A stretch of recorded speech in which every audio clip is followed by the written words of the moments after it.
Hey, it's Dr. Deal with 5 ways to cope after you have lost your parent or parents.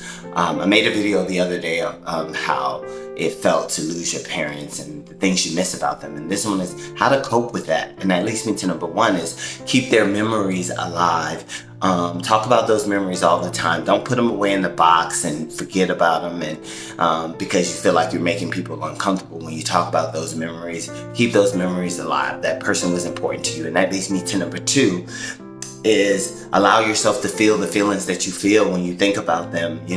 Don't put those in a box as well. The more you feel, the better.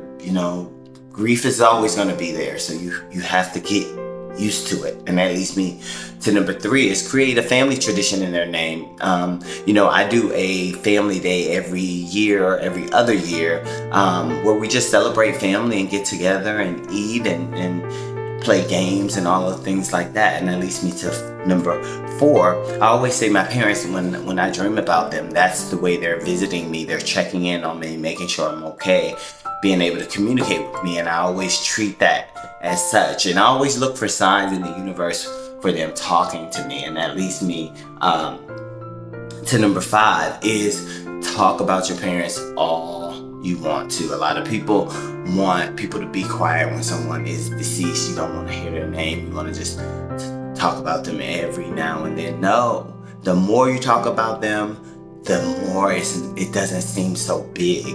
I think our society teaches us that. It's like when they're deceased, let their name be dead, put all their stuff up, close that chapter in your life.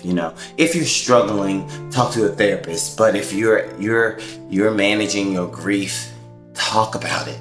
Talk about them. Keep their memories alive. And that's my tip. Praying for everybody who's lost anybody.